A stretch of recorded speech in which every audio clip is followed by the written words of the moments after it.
Hey guys, so I am here today for my very first book talk video of 2015, and I'm going to tell you about the first book I read in 2015, which was Red Rising by Pierce Brown. I did a very short Happy New Year video a few days ago, and I mentioned that I was reading this book. And since then, a lot of people have asked me what it's about. What would you classify it as? Well, first of all, there's this kind of sort of misconception that it's a YA book. It's not really YA. I would definitely consider this an adult book. And as far as the style, yeah, the best I could come up with when I was thinking about this, and I probably spent way too much time actually considering this, but I would say that it would be like The Hunger Games meets Greek mythology meets Star Wars meets Lord of the Rings. Yeah. Okay, so Red Rising is set on Mars. And Mars has been colonized because Earth is dying. And the leaders of this colonized Mars believe that the notion that everyone is created equal is stupid. They think it's very short-sighted and naive. So because of that, everyone is broken up into classes, and it's based on your eugenics, and they classify you by the color of your eyes. And at the very, very, very, very bottom of the pyramid are the Reds, and these are the miners. They live completely underground, and their lifespan is very short. They only live to be around like 35 years old. And then, since the Reds are at the very bottom, at the very, very top are the Golds, and the Golds are pretty much looked at as living gods. They rule everyone. All the classes below them are pretty much treated as slaves. And our main character is a character named Darrow, who starts off the book as 17 years old. And because they have such short lifespans, they also marry very early. I believe they start getting married at like 14. And he is married to, and I probably am not pronouncing this name right, but his wife's name is O. It's spelled E-O, so I'm just going to call her O. Um, and at the very beginning of the book, we find out that Darrow is what they call a hell diver, who is this very specific type of miner who drills into the rock, and he's extremely fast. And through various circumstances at the very beginning of the book, O and Darrow get in trouble and are punished in front of the entire planet, basically, because it's broadcast all over. And O is killed. And since this is set on Mars, the gravity is kind of fucked up on the planet. So when the powers that be go to execute someone, they execute them by hanging. And one of the lovely little points that you get to see exactly what kind of people these are, since the gravity is messed up, they go to hang someone, the person would just sort of hang there.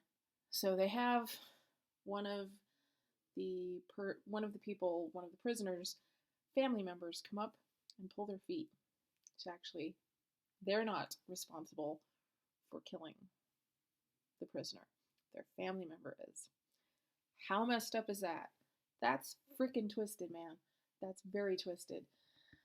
And that gives you kind of an idea of the tone of this book. So Darrow's wife is taken. He's pretty much destroyed and just, is filled with rage, but also self-loathing because he kind of blames himself because of the situation, and gets swept up in this sort of secret rebellion, which is called the Sons of Ares. And the leader of the Sons of Ares decides that they are going to take Darrow and they're going to rebuild him, literally rebuild him from the ground up, and turn him from a red into a gold, and send him to this place called the Institute so he can infiltrate the golds and, begin sort of tearing apart this society from the inside. And that's where everything sort of jumps off. That's when all of the different sort of aspects of the story really start to come together. When he gets to the Institute, it's kind of reminiscent. You think it's going to be like a Hunger Games sort of clone, because it's all of these, young kids sort of pitted against each other and they're sort of weeding each other out. But instead of it going into like the Hunger Games, it kind of turns into the Lord of the Rings because they go on this quest that I totally didn't expect. And there's like elements of Star Wars and Greek mythology and tragedies, and just it's so incredible. I guarantee you guys, even though it mixes a lot of elements from different books, it is really not unlike anything that you've ever read in your life. It's just so unique. It's so well done. The world building is insane. The characters are unique and they feel real. You feel sympathy and empathy with characters that you're really not supposed to be liking. You know, there are people in the Gold Society that you actually end up really, really liking. And there is quite the heavy body count in this book, which is something else I wasn't expecting. But everything about it is just so incredibly well done. And I have to say, this was a first novel. And this guy, Pierce Brown, wrote this when he was 22 years old. 22! I believe I read somewhere he wrote it like in his parents' garage or something. And I'm like, seriously, people? Seriously? This dude is just mega talented. And I am just in awe. I am in awe of his talent. And I mean, if you like dystopian, read this book. If you liked The Hunger Games and Divergent, read the book. If you like Lord of the Rings, read the book. It's just read this book. It is just so incredible.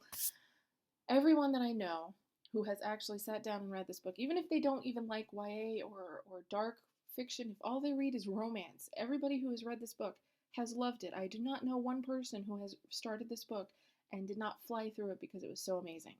And you can't say that about a lot of books. A lot of books are just sort of, you know, certain group of people is going to like, you know, a certain group.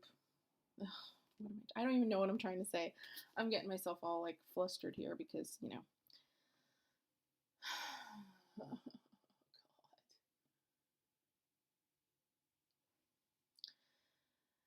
What I'm trying to say is that everyone I know, and that's quite a few people, because one of the reasons why I read this book is because so many people were recommending it to me. But everyone I know who has read this book has absolutely loved it. I don't know a single person who read it and didn't like it, and that's just insane. That never happens. There's always at least one person out there who's like, I didn't like it. It was boring. Um, yeah, and that person's usually me because I usually don't like books that are really hyped. But anyway, this book, I believe Pierce Brown is already in the middle of writing a screenplay because the film rights have been sold. So hopefully this book is going to be coming to a theater really soon. And I hope that they do it justice, because if the movie version sucks, I'm going to be really mad, because this is going, you know, if they do it justice, this is going to be an epic movie. So yeah, this video has been all over the place. I'm kind of rusty at doing these things. Yeah, so just go out, buy this book because it's incredible. Um, your heart is going to break for Darrow, and then it's just, you're going to feel this huge adrenaline rush. And you're going to be sad, you're going to laugh, you're going to be happy. It's just, it's going to be an emotional ride that is just going to knock you on your ass, but you're going to enjoy it nonetheless because it's just so great. And the second book, which is called Golden Sun, which is, I just happened to have right here, which I got on Tuesday, which was the day that it came out, and I'm about a little less than halfway through, and this, people, is even better than Red Rising, if that's possible, but it is. It's incredible. So go out and pick up both books, because trust me, when you finish this book, you are going to want to dive right into Golden Sun. I don't know what I'm going to do, because when I'm done with this, we have to wait like a good year at least for the third book, and I'm probably going to cry out of frustration, but it'll be worth it because the books are so good. So anyway, go out, buy these books. They are incredible. Pierce Brown, and he's quite the looker, I might add. He's 26, and yeah, he's quite cute. There you go. He's got these enormous blue eyes. Yeah. They're kind of hypnotizing, aren't they? Anyway, okay. All right, I've babbled long enough, but definitely go out and get these books. I made this one of my all-time favorite books because it is. It's on my all-time favorite book shelf on Goodreads, and this one, considering as of right now, is even better than this one. Might be right up there at the end of the year as one of my favorite books of 2015. And it's only the second week in January, people. So go out to your bookstore, go online to Amazon or wherever you buy books, and just get these books because they're incredible. And then when you do, after you read them, leave me a comment, send me a message, and say, Holly, thank you so much because you are right once again because these books do rock. Okay, I'm going to shut up. I will talk to you guys later. Have a wonderful day, booktubers. Happy reading and read Red Rising. Read it.